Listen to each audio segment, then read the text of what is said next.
फिर ये पार्टियां अधिकतर मामलों में अपनी आर्थिक व अन्य सभी नीतियां यहाँ आम जनता की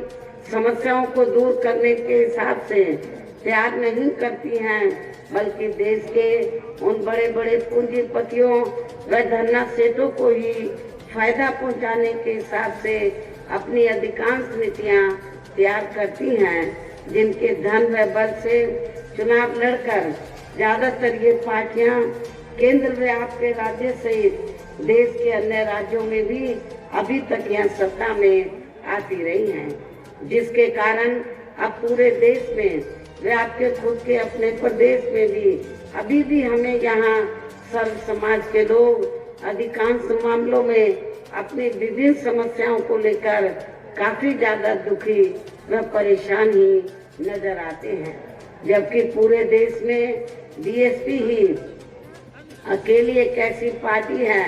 जो विरोधी पार्टियों की तरह देश के बड़े बड़े पूंजीपतियों व धन्ना सेठों की आर्थिक मदद से नहीं, बल्कि अपनी पार्टी के ही आम कार्यकर्ताओं की आर्थिक मदद से चुनाव लड़कर यहाँ केंद्र व राज्यों की भी सत्ता में आना चाहती है, ताकि हमारी पार्टी सत्ता में आने के बाद फिर बिना किसी दबाव के वे आजाद होकर सर्व समाज के लोगों की सभी समस्याओं का समाधान करके उन्हें हर मामले में व हर स्तर पर खुशहाल बना सके। और इसी आधार पर चलकर ही आबादी के हिसाब से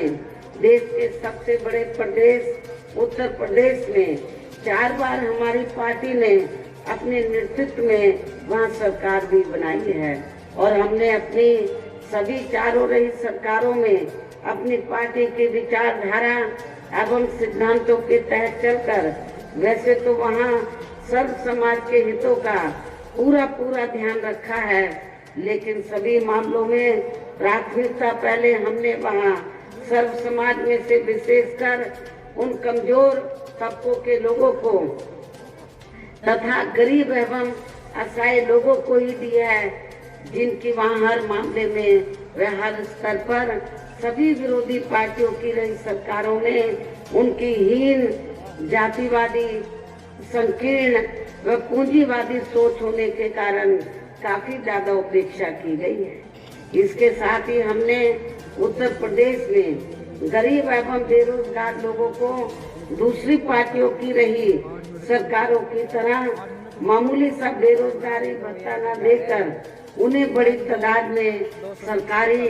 एवं गैर सरकारी क्षेत्रों में स्थायी रोजगार भी उपलब्ध कराए हैं। साथ ही गरीब भूमिहीन लोगों को खेती करने के लिए उन्हें फ्री सरकारी जमीन भी दी है,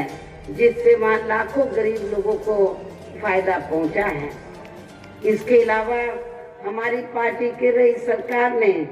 वहाँ विभिन्न क्षेत्रों में लगे लोगों के साथ साथ छात्रों, युवाओं, महिलाओं, बुजुर्गों आदि के हितों में भी अनेकों महत्वपूर्ण व ऐतिहासिक कार्य किए हैं, जिनसे उन्हें काफी ज्यादा लाभ पहुंचा है। इस प्रकार से अनेकों जनहित के कार्य वहाँ किए गए हैं। साथ ही हमने उत्तर प्रदेश में सर्व समाज के लोगों के ऊपर किसी भी प्रकार की कोई जुर्म जाति आदि भी नहीं होने दी है। इतना ही नहीं, बल्कि हमारी पार्टी की रही सरकार ने यहाँ अपने देश में दलित एवं अन्य पिछड़े वर्गों में समय समय पर जन्मे हमारे महान संतों, गुरुओं व महापुरुषों में भी खासकर महात्मा ज्योतिराव फूले, छत्रपति शाहू जी महाराज,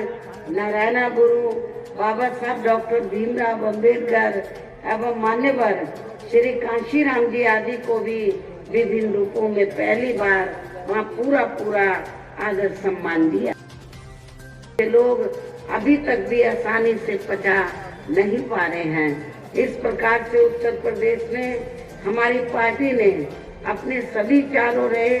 शासन काल के दौरान वहाँ हर मामले में व हर स्तर पर सर्व समाज के लोगों को काफी बेहतरीन सरकार दी है। और यदि आप लोग भी यहाँ अपने राजस्थान प्रदेश में आम जनहित के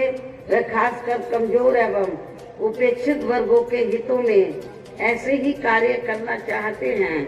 साथ ही आपके प्रदेश की जनहित से जुड़ी जो भी यहाँ स्थानीय समस्याएं हैं तो उन्हें भी दूर करना चाहते हैं, तो फिर आप लोगों को भी उत्तर प्रदेश की तरह ही यहाँ अपने प्रदेश में भी अपनी पार्टी को हर मामले में मजबूत बना के यहाँ अपनी खुद की सर्व जन हिताय व सर्व जन सुखाय की नीतियों पर आधारित सरकार बनानी होगी, जिसके लिए अब आप लोगों को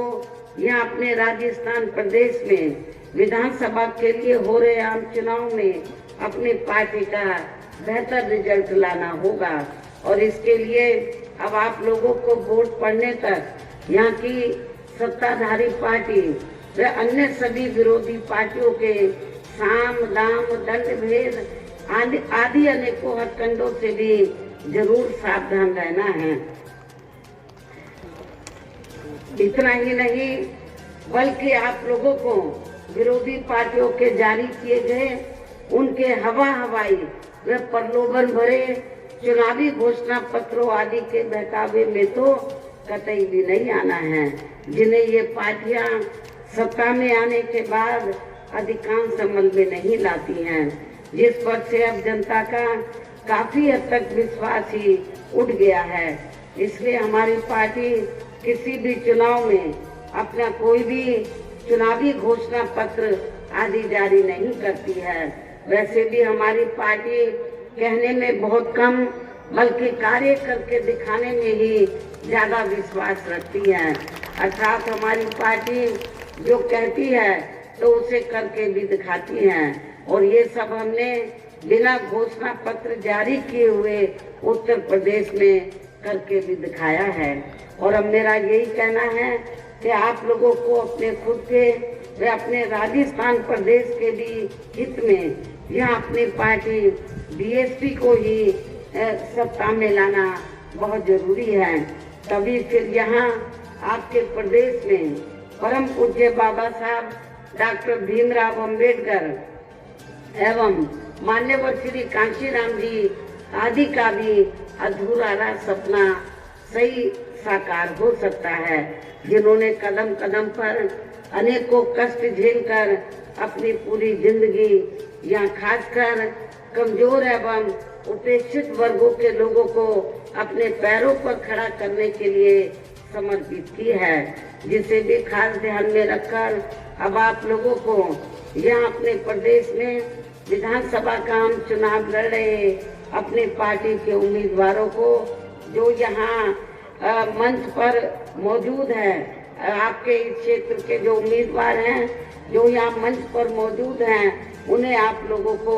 अपनी पार्टी के बीएसपी के हाथी चुनाव चिन्ह के सामने वाले बटन को दबा के जरूर कामयाब बनाना है, उन्हें जरूर जिताना है। और इसके लिए अब आप लोगों को वोट पड़ने वाले दिन अपने सभी कार्य छोड़कर वे अपने अपने पोलिंग बूथों पर समय से पहुंचकर अपना वोट डालने के लिए जरूर जाना है। और इस मामले में हमारी महिलाएं भी पीछे नहीं रहेंगी। इसके साथ ही अपनी पार्टी का एक भी वोट पड़ने से ना रह जाए तो उसका आप लोगों को विशेष ध्यान रखना है। इस प्रकार से आप लोगों को अपनी पार्टी को कामयाब बनाने का हर संभव पूरा प्रयास करना है, जिसके लिए यहाँ आपकी स्टेट की कमेटी व यहाँ के स्थानीय नेताओं के साथ साथ पार्टी के राज्यसभा सांसद श्री राम जी गौतम व इनके अन्य सभी साथी भी पूरे जी जान से लगे हैं। हालांकि श्री अवकाश आनंद ने भी यहाँ चुनाव घोषित होने से पहले आपके प्रदेश को काफी समय दिया है।